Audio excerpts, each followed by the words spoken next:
Alleluia, Alleluia, Alleluia, Alleluia. Si Kristo'y muling nabuhay, resurrexit sicut dixit. Alleluia, Alleluia, Alleluia, Alleluia. Si Kristo'y muling nabuhay, Alleluia. Sa ngalan ng Ama, ng Anak, at ng Espiritu Santo. Amen. Sumainyo ang Panginoon. At sumainyo rin. Mga kapatid, napakaganda ng sinasabi ng awit o ng salmo. That God's Word is a lamp under our feet. His Word is a light to our path.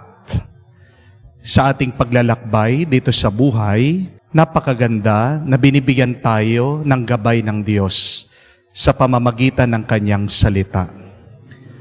At kung papakinggan natin ang salita ng Diyos, hindi lang buhay ang ipagkakalob niya sa atin, kung hindi buhay na magpas sa walang hanggan. Dahil ang nagpupuno sa ating buhay ay hindi galing sa mga tao, kung hindi galing sa taas, galing sa Diyos.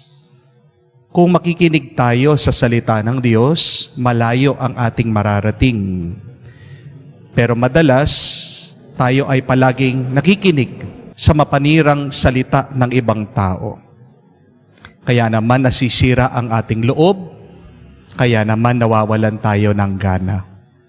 Kaya naman sa misang ito, hilingin natin muli sa Diyos ang Kanyang pagpapatawad sa mga panahon na nakalimutan nating nakinig sa Kanya at sumunod sa Kanyang kagustuhan.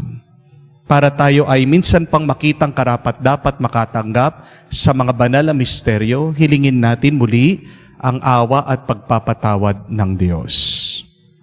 Inaamin ko Sa makapangyarihang Diyos at sa inyo mga kapatid, na lubha akong nagkasala sa isip, sa salita, sa gawa at sa aking pagkukulang. Kaya isinasamo ko sa mahal na Birheng Maria, sa lahat ng mga anghel at mga banal, at sa inyo mga kapatid, na ako'y ipanalangin sa Panginoong ating Diyos. kaawaan tayo na makapangyarihang Diyos, patawarin tayo sa ating mga kasalanan, at patnubayan tayo sa buhay na walang hanggan. Amen. Panginoon, kaawaan mo kami. Panginoon, kaawaan mo kami. Kristo, kaawaan mo kami. Kristo, kaawaan mo kami. Panginoon, kaawaan mo kami. Panginoon, kaawaan mo kami. Manalangin tayo. Ama naming makapangyarihan, ipagkaloob mo lagi naming maranasan ang pamamunga ng aming ginampanan ngayong Pasko ng pagkabuhay na iyong binibigay upang aming ipagdiwang sa pamamagitan ni Jesucristo kasama ng Espiritu Santo magpa sa walang hanggan. Amen.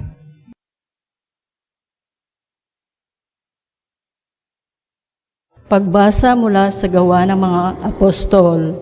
Noong mga araw na iyon, ang mga apostol ay siniyasat ang pinakapunong saserdote. Mahigpit naming pinagbawal sa inyo ang pangangaral sa pangalan ng Jesus na iyan, wika niya. Ngunit tignan ninyo ang iyong ginawa. Laganap na sa Jerusalem ang iyong aral. At ibig pa ninyo kaming panagutin sa pagkamatay ng taong iyan. Ngunit sumagot si Pedro at ang ibang mga apostol, ang Diyos ang dapat naming sundin, hindi ang tao. Ang Diyos ang ating mga ninuno, ang muling bumuhay kay Jesus, na pinatay ninyo ng inyong ipabitay sa krus. Inakyat siya ng Diyos sa kanyang kanan bilang tagapanguna at tagapagligtas upang bigyan ng pagkakataon ang mga Israelita na magsisit tumalikod sa kanilang mga kasalanan at sa gayon sila'y patawarin. Saksi kami sa mga bagay na ito, kami at ang Espiritu Santo, na ipinagkaloob ng Diyos sa mga tumatalima sa Kanya. Nagngingit-ngit sa galit ang mga bumubuo ng Sanhedrin nang marinig ito, at ibig nilang ipapatay ang mga apostol. Ang salita ng Diyos. Salamat sa Diyos. Dukang sa Diyos tumatawag ang Kanyang inililigtas. Dukhang sa Diyos tumatawag ay Kanyang inililigtas. Panginooy, aking laging pupurihin. Sa pasasalamat hindi ako titigil. Ang galing ng poon, hanaping masikap. Yaong nagtiwala sa Kanya'y naligtas, ay may tuturing na taong mapalad. Dukhang sa Diyos tumatawag ay Kanyang inililigtas. Nililipol niya yaong masasama hanggang sa mapawi sa isip ng madla. Agad dinirinig daing ng matuwid. Inililigtas sila sa mga panganib. Dukhang sa Diyos tumatawag ay Kanyang inililigtas. Tumutulong siya sa nasisiphayo. Ang walang pag-asa hindi binibigo. Ang taong matuwid mas sulurinan. Sa tulong poon agad may ibsan. Dukhang sa Diyos tumatawag ay Kanyang inililigtas.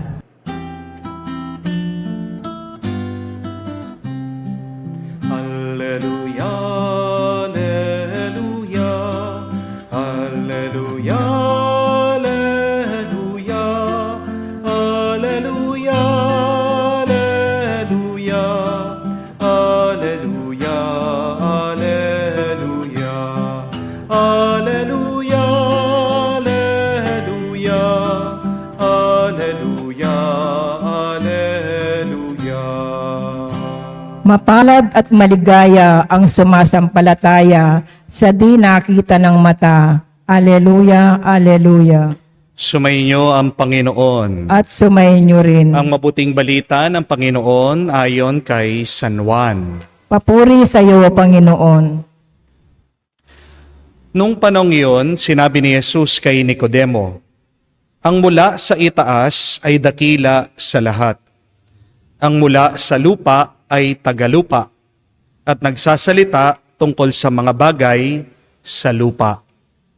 Ang mula sa langit ay dakila sa lahat. Pinatotohanan niya ang kanyang mga nakita at narinig. Ngunit walang maniwala sa kanyang patotoo. Ang naniniwala sa kanyang patotoo ay nagpapatunay na tapat ang Diyos. Sapagkat ang sinugo ng Diyos ay nagpapahayag ng mga salita ng Diyos at walang sukat ang kanyang pagkakaloob ng Espiritu Santo. Minamahal ng Ama ang anak at ibinigay sa kanya ang kapahamalan ng lahat ng bagay. Ang nananalig sa anak ay may buhay na walang hanggan.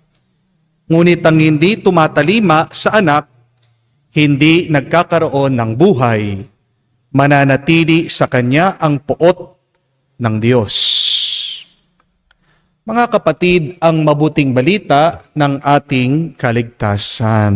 Pinupuri ka namin, Panginoong Heso Kristo.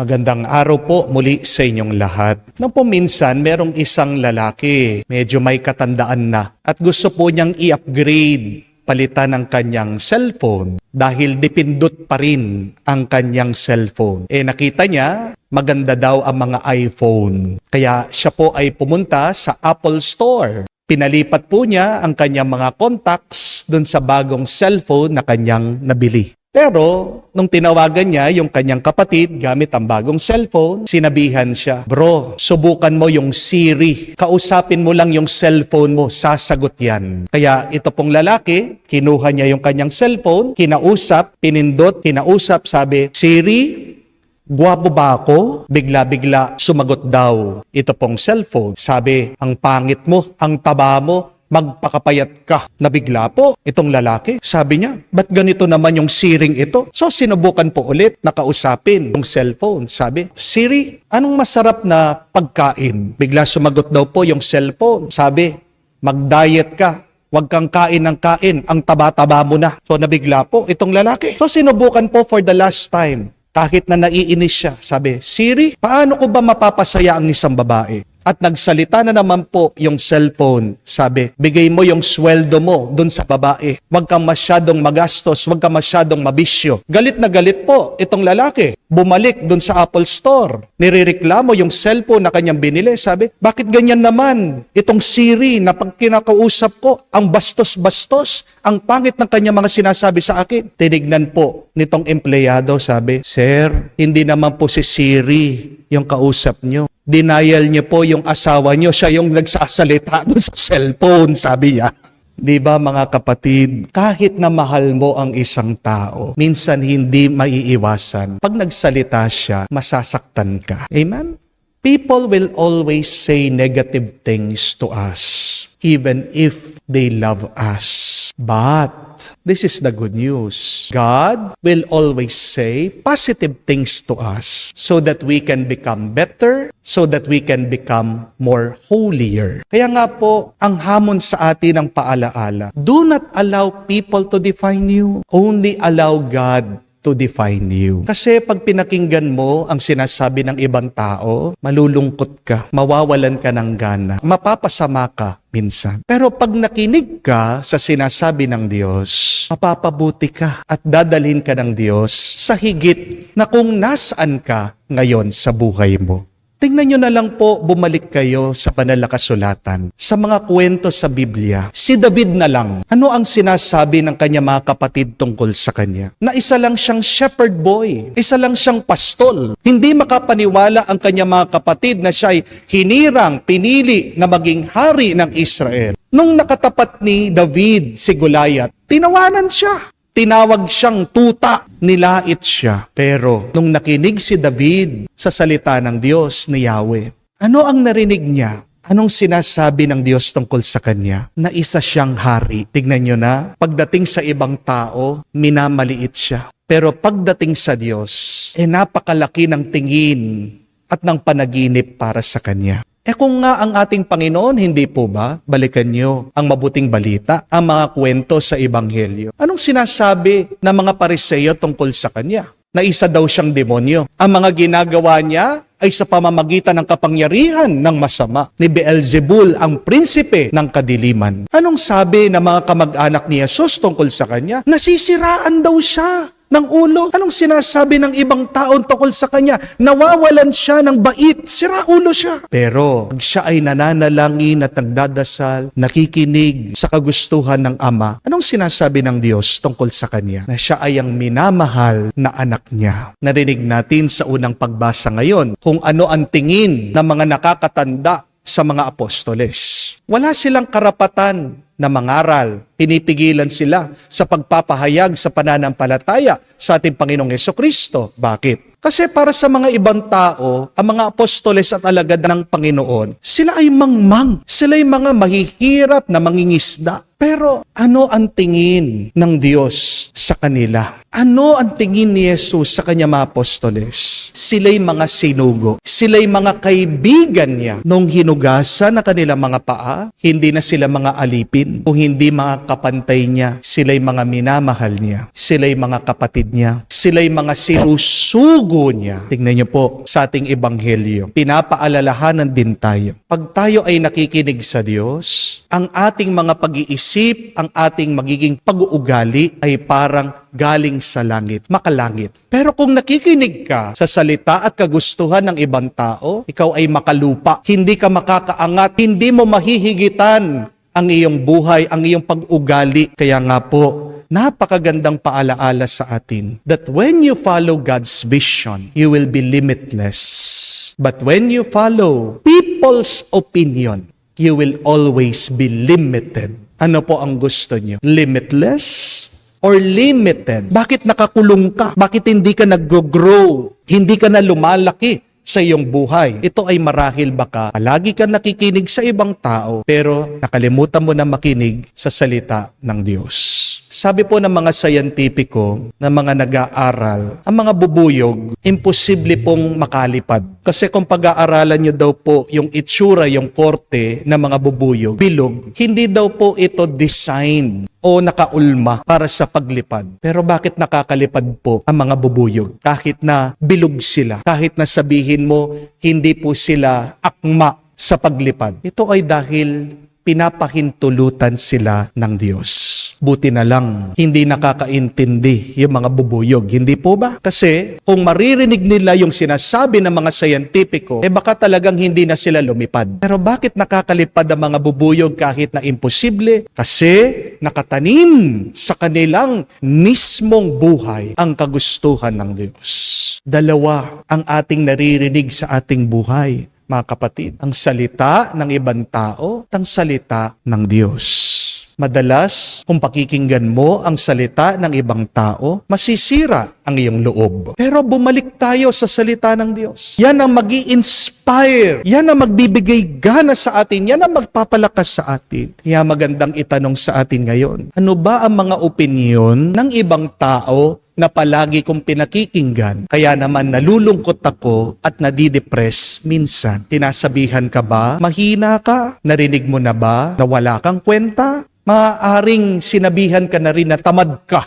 O baka yung mga iba sa tingin pa lang nila, hinuhusgahan ka na pangit ka. O baka naman nasaktan ka na rin na mismo mga kamag-anak mo, na nilalait ka, na mahirap ka, na hindi ka aahon sa buhay, na wala kang pag-asa. Ano yung mga salita na narinig natin sa ibang tao? Alisin natin yan. At punuin natin ang ating isip at puso sa salita ng Diyos, na ating gabay sa paglalakbay, ang salita ng Diyos na ating liwanag. Pag ang salita ng Diyos, siyang palagi nating pinagmumunihan, tandaan niyo po ito, malayo ang ating mararating. Bakit hindi pa malayo ang iyong narating? Baka dyan ka nagkukulang. So the choice is always yours. God's vision or people's opinion? What do you listen to? What do you ponder? What do you choose to put in your mind and in your heart? Yan po yung ating ipagdasal sa misang ito. Palagi tayong makinig sa Diyos, sundan natin ang kagustuhan niya. Mga kapatid, hindi lang malayo ang ating mararating sa buhay na ito, tayo din ay makakarating sa kanyang kaharian sa buhay magpa sa walang hanggan.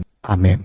Tayo mga tumanggap ng buhay ni Jesus ay tinatawag mamuhay ng lubos. Ating sabihin at ipanalangin, Panginoon, dinggin mo kami. Panginoon, dinggin mo kami.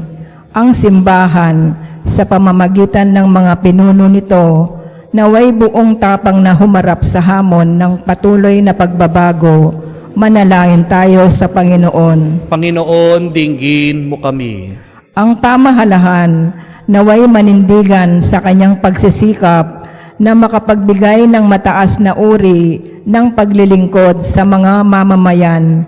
Manalangin tayo sa Panginoon. Panginoon, dinggin mo kami.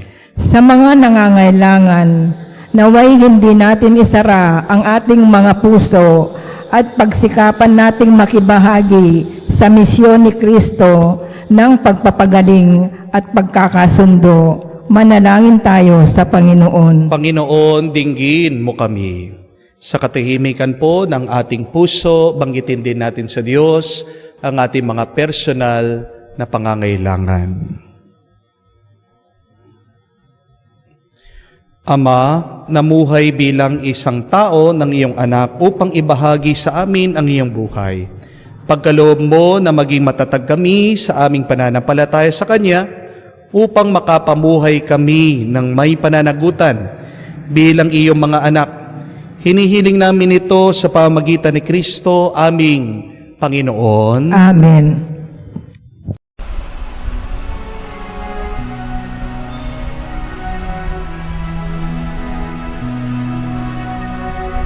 Aming ating alay na ito, ang tinapay na nagmula sa pagpapala mo,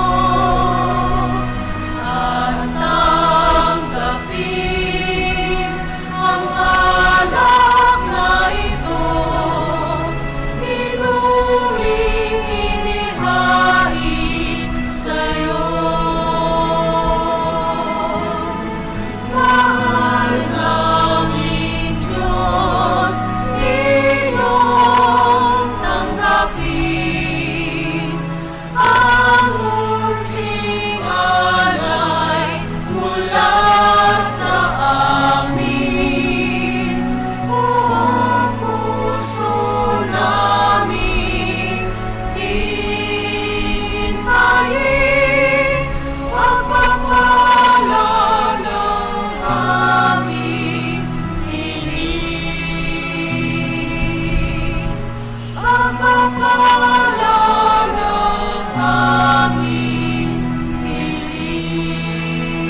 Manalangin kayo mga kapatid, para ang ating mga paghahain ay kalugdan ng Diyos, amang makapangyarihan. Tanggapin nawa ng Panginoon itong paghahain sa iyong mga kamay, sa kapurihan niya at karangalan, sa ating kapakinabangan at sa buong sambayanan niyang banal. Ama naming lumikha, paakyatin mo sa iyong piling sa kalangitan ang aming mga panalangin kalakip ng haing mga alay, upang ang mga pagindapating mong gawing dalisay ay maging marapat na makasalo sa piging ng iyong pagmamahal. Sa pamamagitan ni Jesucristo kasama ng Espiritu Santo, magpa sa walang hanggan. Amen. Sumayin niyo ang Panginoon. At sumayin niyo rin. Itaas sa Diyos sa inyong mga puso at diwa. Itinaas na namin sa Panginoon. Pasalamatan natin ang Panginoong ating Diyos. Marapat na siya ay pasalamatan. Ama naming makapangyarihan, tunay nga marapat ikaw ang aming pasalamatan. Ngayong pinagdiriwang ang paghahain ng Mesiyas, ang maamong tupa na tumubos sa aming lahat, sa paghahain ng sariling buhay at sa pagkabuhay ng anak mong mahal, na buksang ganap ang iyong tahanan, at kami pinaghaharian mong naging kasambahay. Sa pagkamatay niya sa krus, nalupig ang kamatayan. Sa kanyang pagkabuhay, naging buhay siya ng tanan. Kaya't kaisa na mga anghel na nagsisiawit ng papuri sa iyo, nang walang humpay sa kalangitan kami nagbubunyi sa iyong kadakilaan.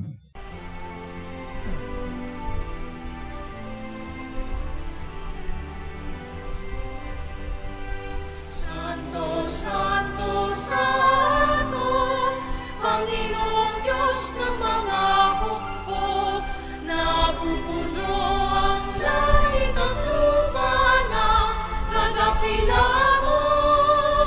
Hosana, Hosana, sa kaitaasan, pinagpala ang naparirito sa ngalan ng Panginoon. Hosana, Hosana, sa kaitaasan. Hosana, Hosana, sa Kaitaasan. Ama naming banal, ikaw ang bukalan tanang kabanalan. Kaya't sa pamagitan ng iyong Espiritu, gawin mong banal ang mga kaloob na ito, upang para sa amin ay maging katawan at dugo ng aming Panginoong Hesukristo. Bago niya pinagtiis ang kusang loob na maging handog, hinawakan niyang tinapay, pinasalamatan kanya, pinaghati-hati niya iyon, inabot sa kanya malagad at sinabi, "Tanggapin ninyong lahat ito at kanin. Ito ang aking katawan, na ihahandog para sa inyo."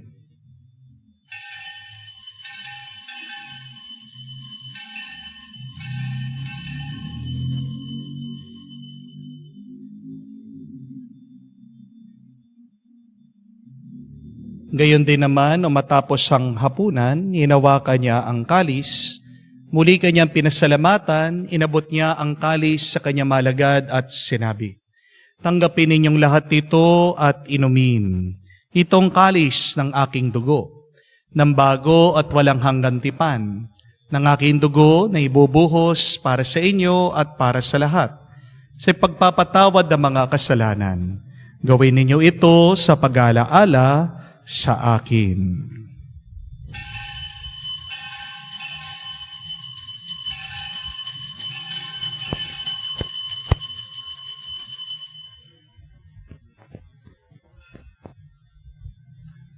Ang misteryo ng pananampalataya. aming ipinahayag na namatay ang iyong anak, nabuhay bilang Mesiyas at magbabalik sa wakas para mahayag sa lahat. Ama, ginagawa namin ngayon ang pag-aalaala sa pagkamatay at muling pagkabuhay ng iyong anak. Kaya tinialay namin sa iyo, tinapay nagbibigay buhay at ang kalis sa nagkakaloob ng kaligtasan. Kami nagpapasalamat dahil kami yung minarapat na tumayo sa harap mo para maglingkod sa iyo. Sinasamo namin kami magsalo-salo sa katawan at dugo ni Kristo ay mabuklod sa pagkakaisa sa pamamagitan ng Espiritu Santo. Amalingapin mong iyong simbahan, laganap sa buong daigdig. Puspusin mo kami sa pag-ibig. Kaysa ni Francesco, ang aming Papa, Florentino, aming Arsobispo, at ng Tanang Kaparian. Alalahanin mo rin ang aming mga kapatid na nahihimlay, may pag-asang muling mabubuhay. Gayon din lahat ng mga pumanaw, kaawaan mo't sila't patuloyin sa iyong kaliwanagan. Kaawaan mo't pagindapating kaming lahat na makasalo sa buhay na walang wakas. Kaisa na mahal na Birhen Maria, Ina ng Diyos, kaisa na mga apostol, lahat ng mga banal, na namuhay dito sa daigdig na kalugod-lugod sa iyo.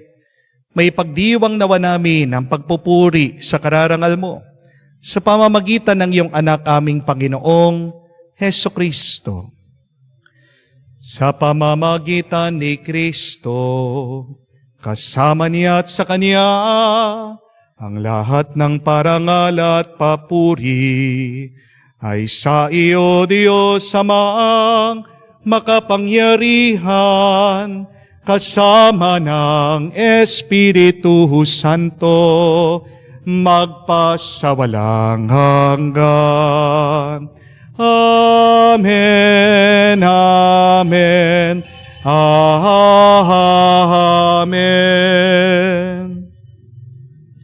Sa nakakagaling na utos at turo ni Jesus, tayo ngayon ay magdasal at ipahayag natin ng lakas loob.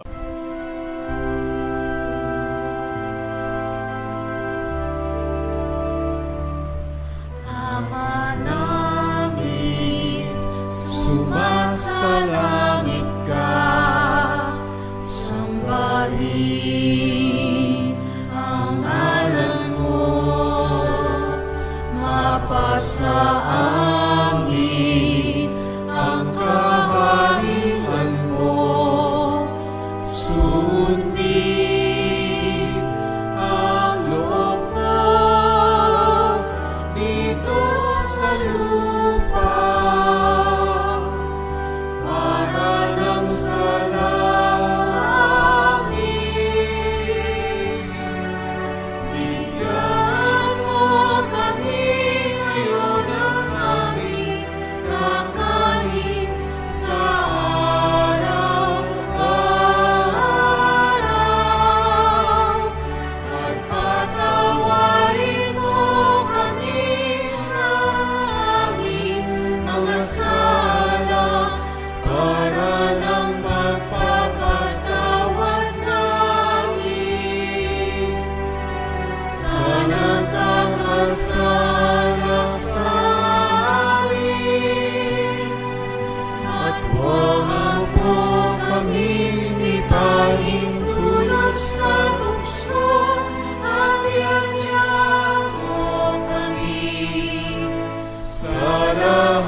Hinihiling namin kami adya sa lahat na masama, pagkalooban ng kapayapaan araw-araw, iligtas sa kasalanan, ilayo sa lahat ng kapamakan, samantalang aming pinanabikan ang dakilang araw ng pagpapahayag ng tagapagligtas naming si Heso Kristo. Sapagkat iyo ang kaharian at ang kapangyarihan at ang kapurihan magpakailanman. Amen. Panginoong Heso Kristo, sinabi mo sa iyong mga apostol, kapayapaan ang iniiwan ko sa inyo, ang aking kapayapaan ang binibigay ko sa inyo.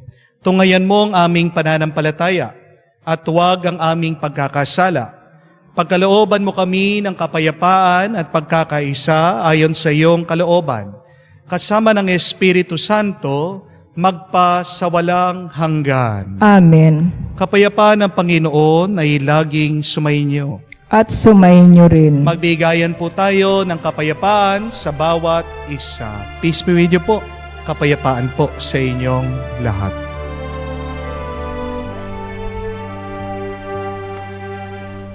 Kordero ng Diyos na nag-aalis ng mga kasalanan ng sanlibutan, maawa ka sa amin. Maawa ka sa amin. Kordero ng Diyos na nag-aalis ng mga kasalanan ng sanlibutan, maawa ka sa amin. Maawa ka sa amin. Kordero ng Diyos na nag-aalis ng mga kasalanan ng sanlibutan, ipagkaloob mo sa amin ang kapayapaan. Mga kapatid, naririto ang ating Panginoong Jesucristo, ang Kordero ng Diyos, nag-aalis sa mga kasalanan ng sanlibutan. Mapalad tayong lumalapit sa piging ng Kordero. Panginoon, hindi ako karapat-dapat na magpatuloy sa iyo, ngunit sa isang salita mo lamang ay gagaling na ako.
Manalangin tayo.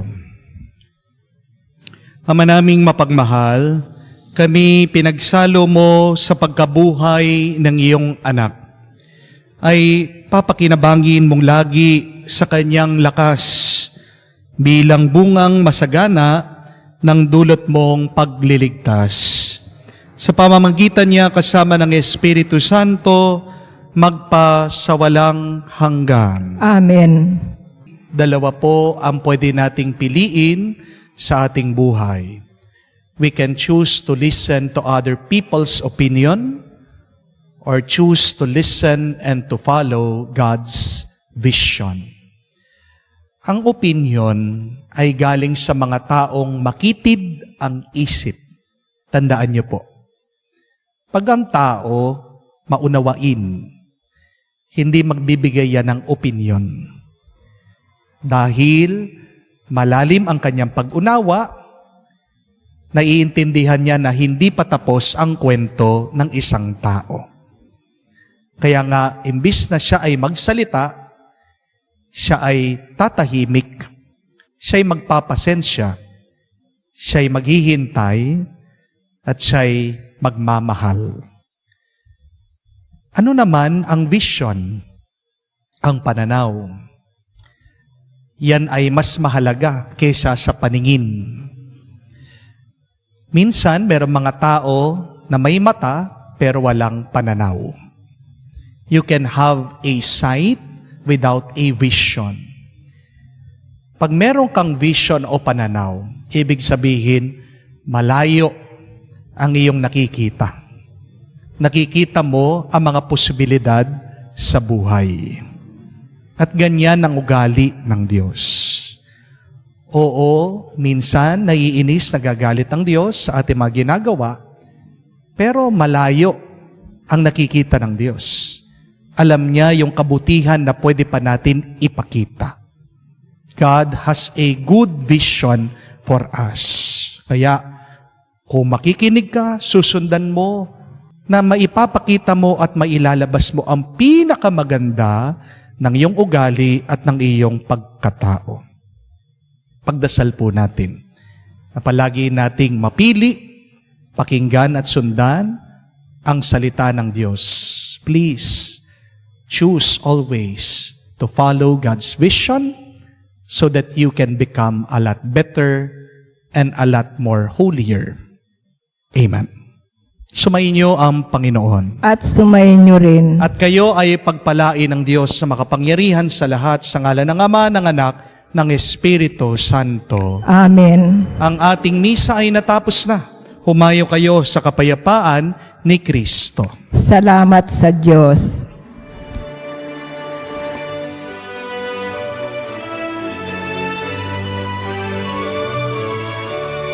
Si Jesus ngayon'y nabuhay.